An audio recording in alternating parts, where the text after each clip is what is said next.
Good morning. Welcome to the National Book Festival. How are you guys this morning? All right. All day here at the Library of Congress National Book Festival, we are recognizing and celebrating the importance of reading and authors and books. The Library of Congress makes it seem easy to do this every year, but the truth is the National Book Festival is a huge undertaking, and it is free for everyone because of a generous support from our sponsors and supporters. Spread the joy of reading with your gift online at loc.gov/donate from the festival app and when you purchase books today. And now onto the main event. But let me first introduce who you're all waiting to see. Brendan Wenzel is an author and illustrator from New York who has a great affection for all things furry, scaly, and feathered. He has traveled the jungles and savannas and other really cool places in search of fascinating animals, and has teamed up with different groups working to preserve wild places and creatures from around the world. His debut picture book, They All Saw a Cat, was a New York Times bestseller and was the recipient of the 2017 Caldecott Honor. But today we're going to talk about his new book, Hello, Hello, which introduces us to 92 different animals, many of which are endangered and threatened. Just so you know, after his presentation, he's going to be signing in line 20 from 10:30 to 11:30. Please welcome Brendan Wenzel.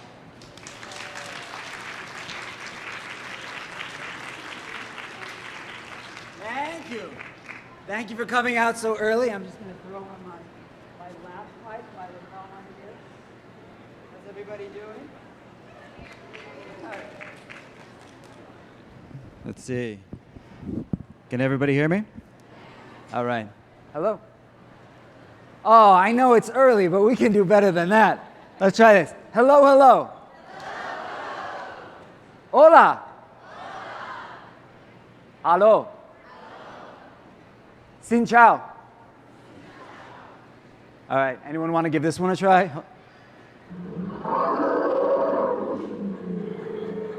That's actually how elephants say hello. All right, so who am I and why am I up here saying hello to everybody? Well, I'm saying hello because hello is one of my favorite words. No matter what language you're speaking, hello is kind of where we begin, right? It's the very first thing we say to someone. It's our way of connecting with another person, right? Or another animal. And so who am I? My name is Brendan Wenzel, and I'm an illustrator and an author. An illustrator means that I draw pictures for books, and an author means that I write the words. So these are some of the books that I've created over the past few years up here. Thank you, wow. My most recent book, however, is called Hello, Hello, and it's all about animals from across the world, some of my favorites, and how they relate to one another, how they connect. But I'm going to tell you a little bit about this book, but before I do, I would love to tell you a little bit about myself and my work and some of the experiences that have shaped my artwork. So I've always had these two things that I've loved. I call them the two A's. These are animals, and the other one is art. These have been the things I've loved since I was a really, really little kid. Just to prove it to you, here's a photo of me when I was about 10 years old, and I'm kind of wearing this kind of Indiana Jones-ish outfit that I cobbled together from my parents' wardrobe. And I'm at my favorite place in the entire world at that time, the Bronx Zoo in New York City. It's actually still one of my favorite places. And I'm staring off at a lion here, but maybe what's more important is what's surrounding me, what's surrounding this photo. Because these are all the books that shaped how I saw the world when I was a kid, and they shaped how I saw animals, my favorite subject. These books taught me that animals were fascinating and beautiful creatures. These books taught me that animals were extraordinary creatures. These books taught me that animals were funny and kind of charming creatures. These books taught me that animals were individuals, right? Animals had their own character, and each was unique. And what these books showed me as a whole is that animals had really, really interesting stories to tell us, really important stories, and that we needed to listen. So when I first started making my own stories, they were also, got ahead of myself. There was another kind of book that I loved when I was a kid. And these were not storybooks, but they told a kind of story. These books are called field guides. Has anyone heard this term before? Who's heard the term field guide? Okay, great, a few of you. So field guides are one of my favorite type of books. Field guides tell the story of one area. They tell the story of all the animals that live in that area. And when I look at the page of a field guide, it enabled me to see all the creatures that lived around my house in Connecticut, and the ways that they were similar, but also all the incredible ways that they were different. All the things that all the shapes and sizes and forms that the animal kingdom has taken. And when I was a kid, what I would love to do is spread all my field guides out on the floor. And when I would look at all of these field guides side by side and I would see all these animals, I would get this feeling of wonder because I would think about how vast and exciting the natural world is. So when I first started to make books, those books were about animals. My very first book was about animals. It was called The Frog. And I worked on this when I was in first grade. The second book that I made was also about animals. This book was called Land of the Little. And Land of the Little was about baby animals. And I didn't know a lot about baby animals at the time. And so I did what you do when you start a book. I did research. And to do my research, I wrote a letter to my favorite place in the entire world, the Bronx Zoo. And I said, "Dear Bronx Zoo, my name is Brendan Wenzel. I go to John Lyman School. I'm 8 years old. I am studying baby animals. I thought the Bronx Zoo could give me some helpful information for my project." And the Bronx Zoo actually wrote me back, which was really exciting for me. And they gave me two really, really helpful pieces of advice. They said, if you're starting a project, there's two great places to go. One, your school library, the library at your school. And number two, your local library. And this is still advice that I follow today. And this is what I tell young authors when they want to start. I say, there's no better place to start than your local library. So I kept drawing animals, and I drew animals when I was in middle school. I drew animals when I went to art school, which is one of the places you can go if you want to become a professional illustrator. I drew space animals in art school, but they were still animals. And now as an adult, I'm really lucky, and I get to travel all over the place meeting animals, like this Kia, which is a parrot from New Zealand, and these wallabies in Australia, and this little orange squiggle on my arm. Does anyone have any idea what that squiggle is? Who knows what that squiggle is? What is that squiggle? It is a snake. That is a little snake called a whip snake, and I am making this face in the photograph because my good friend Puma has just snuck up behind me. Puma is a guide in the jungle, and he put that snake on my arm and then told me, don't worry, it's only a little bit venomous. Just a little bit. So I'm not too happy with Puma in this photo. But I don't just love looking at animals, I'm an illustrator. So what I love to do is draw animals. And everywhere I go, I bring my sketchbook. I bring my sketchbook with me. Now, does anybody here keep a sketchbook? Does anyone have a sketchbook? Okay, a few of you. But I'm gonna make a bold suggestion today that everyone here should try keeping a sketchbook. And I know, I'm pretty sure what I'll hear is everyone saying, oh, I don't like to draw, I don't like the drawings I do. And my thought is that it doesn't matter if you do the best drawing you've ever done in a sketchbook. So to give you an example, this is a drawing that I did when I was in South Africa, the country of South Africa. And if you look at this, this is a herd of elephants. I'd woken up early in the morning and I drove out into the savannah, and this big herd of elephants crossed in front of my car. And you look at this elephant over here on the left-hand side, and that looks just as much kind of like a sack of potatoes as it does an elephant, right? That's not the best drawing of a glorious African elephant you've ever seen. But the point of this drawing was not to do the best drawing of elephants. What I wanted to do is capture this moment. And when I look back at this sketch, I can remember everything about that moment. I remember how the savannah smelled, the birds chirping in the background. And so a sketchbook can be this really cool way of bringing your ideas and your memories back with you. It's the same with this cheetah and this lion, and these gibbons that I drew in a country called Thailand. So another cool thing is if you're an illustrator, sometimes one little sketch you do in your sketchbook goes on to become a finished illustration. So this is an animal called a white-handed gibbon, and sometimes you do one illustration like this, and you get so excited that you do a lot more. So this is a series of drawings that I did of animals that live in a place called Vietnam, or in Southeast Asia, way over on the other side of the world, where I actually used to live for 2 years. And when I did these drawings, I did them because I wanted to learn more about these animals, because I was so excited about them. and I wanted to share that excitement with people around me.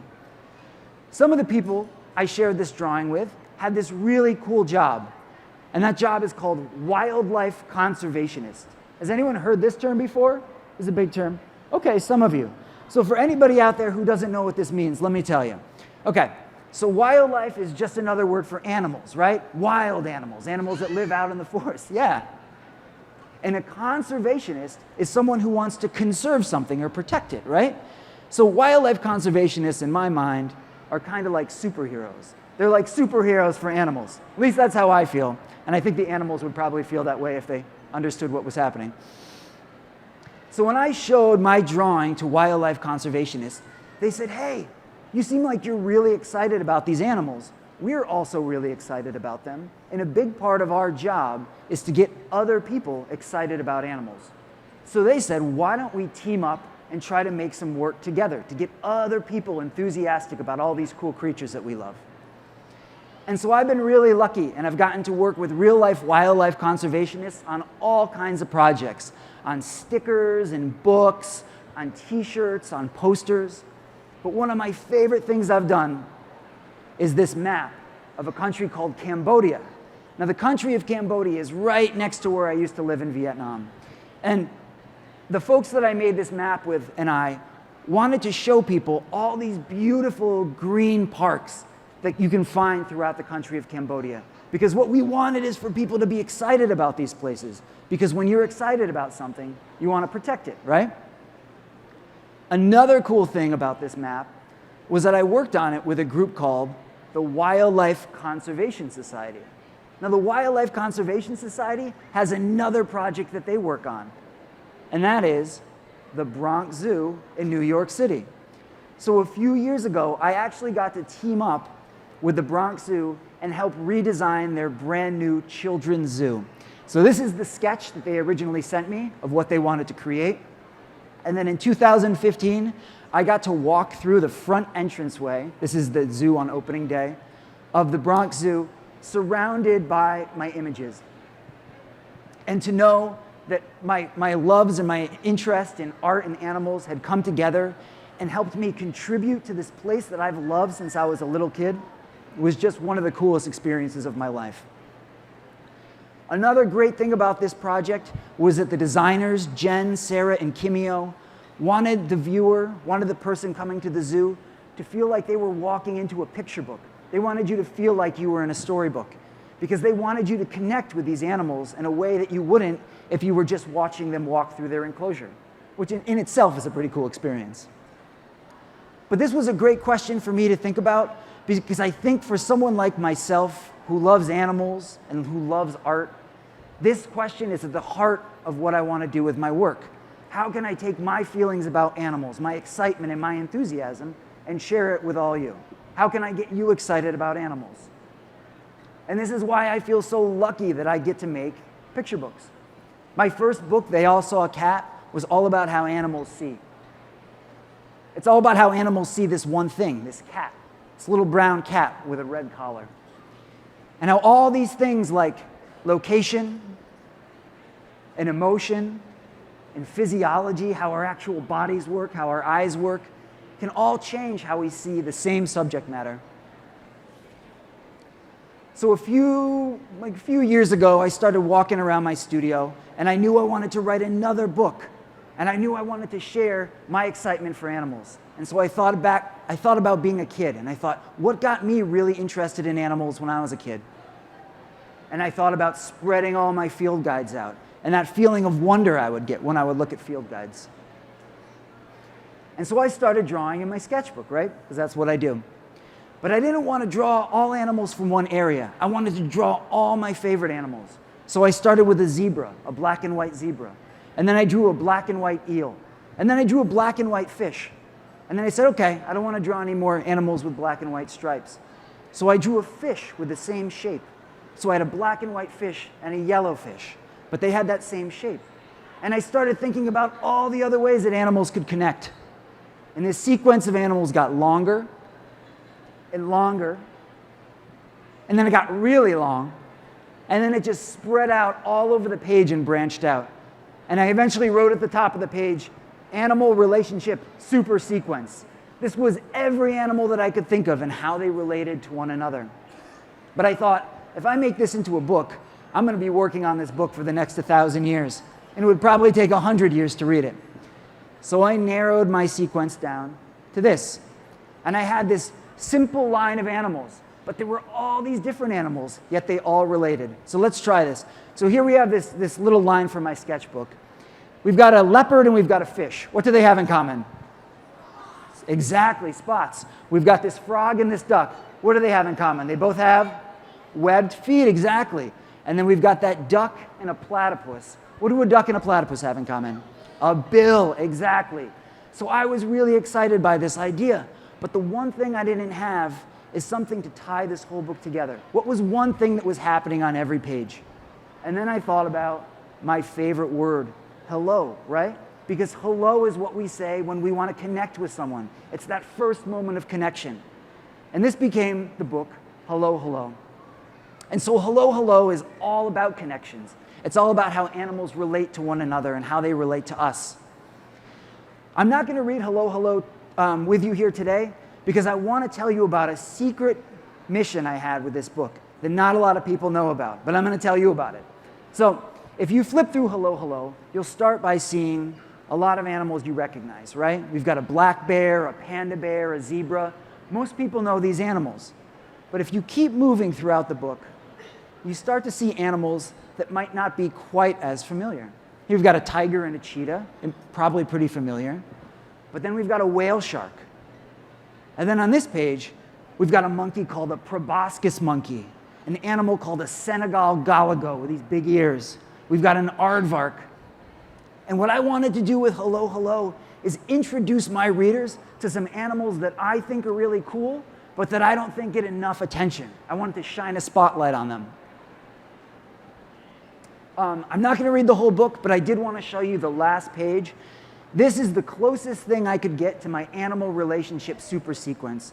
It's one of the final pages in this book, and what I hope the reader feels when they look at it is that same sense of wonder that I would feel when I would look at field guides as a kid. I want them to think about all the different ways that animals connect and how beautiful and biodiverse life on our planet is, how many different shapes and sizes and colors it's taken. There were a few more pages that I thought were really important to include in this book. And that was a way that people can figure out what these animals are.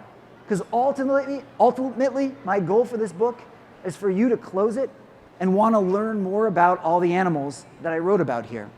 And so what I wanted to do is let you have a tool to go to the library, pick up a book, and learn more. Because these are all really, really cool animals. And just to prove that, I'm going to tell you a little bit more about one of my absolute favorites. This is the animal from the cover, and it's called a Sunda pangolin. It's kind of peeking out at you here. So a Sunda pangolin is covered in these hard scales, but they're actually not a reptile. They're a mammal, just like you and I. Sunda pangolins are about the size of a house cat, and they live all the way on the other side of the world in Southeast Asia, where I used to live. So Sunda pangolins are fascinating animals for tons of reasons. They have this cool prehensile tail, which they can use to climb up in trees. It's kind of like some species of monkey. They can actually grab branches. Sunda pangolins have these two big, strong, powerful claws, and they dig down in the dirt looking for their favorite food. Who has a guess as what pangolin's favorite food is? What do you think? Bugs. It is bugs. It's a very specific kind of bug. What do we think right here? Exactly. They love ants. They love ants and termites. And when Sunda pangolins find ants and termites, they use this long, sticky tongue to just slurp them right up, just like you slurp up cake and pizza. There is some bad news, though. I have a little bit of bad news. Sunda pangolins are actually hunted for their scales. And this means that they're one of the most endangered animals on planet Earth right now, which is really, really sad. They're critically endangered, which is the most endangered an animal can be. But there's also good news. And that good news is these two folks. This is T and Im, my friends from Thailand, and they're real-life wildlife conservationists. And they're doing important work protecting pangolin habitat, doing field monitoring, trying to figure out how many pangolins are actually in the wild. And maybe some of the most important work they're doing is educating people, sharing their excitement for pangolin. So I was actually able to go this year and help them teach people about pangolin through my art in Thailand, which was a really fun experience for me. So why do we want to protect pangolin, right? This one species of animal on the other side of the world, this one little animal. I mean, they're fascinating and they're beautiful, and I think that should be enough. But in case you're not sold on that, think about this. When you protect one pangolin, if you protect just one individual pangolin, you have to protect its home, right? You've got to protect the place that it lives. And if you protect the place that it lives, its habitat, you don't only protect that pangolin, but you protect all the animals that share that ecosystem. So this is why protecting species is so important. Wildlife conservationists actually have a name for these really familiar animals that they use to represent one place. And these are called ambassador species, animals that represent a whole bunch of different species. An ambassador is someone who goes to represent a bunch of individuals, right? So, in Hello, Hello, I included over 90 animals. There are over 90 animals in this book. And my secret hope was that maybe I could introduce people to some new potential ambassador species, animals that might help protect entire places. And that 90 animals, when I was working on this book, felt like a whole lot. This book took me 2 years to make. But in the scheme of things, those animals are just a drop in the bucket. We share our planet with 5,416 species of mammal, 6,514 species of amphibian, 8,734 species of reptile, 9,990 species of bird, 31,153 species of fish, and that's only including the vertebrate, the animal with backbones that are most similar to us. If I include the invertebrates, that's over 1 million more animals. So, if you think about that, if you're only focusing on those animals that are most similar to us, that's 60,000 stories that are waiting to be told, right? Waiting to be shared, waiting to be learned. And this is where, I've only got a couple minutes left here, but I want to ask each and every one of you for help. Because on average, I make about 1 book every year. That's as many books as I can make, sometimes 2 if I'm lucky. So what I'm asking all of you is to give me a hand. So however you tell stories, whether it's through drawing pictures or writing or making songs or theater or dance, please tell the world about your favorite animals. Tell them why you think they're exciting, why you think they make things more fascinating, more charming, more beautiful. And the great news is, if you want to learn more about animals, it's not that tough. You don't have to go all the way to the other side of the world. You can just follow the advice the Wildlife Conservation Society and the Bronx Zoo gave me many, many years ago. Go down to your local library, pick up a book on crocodiles, on aardvarks, on nematodes, and just say hello. I'm Brendan Wenzel. That's my time. Thank you very much.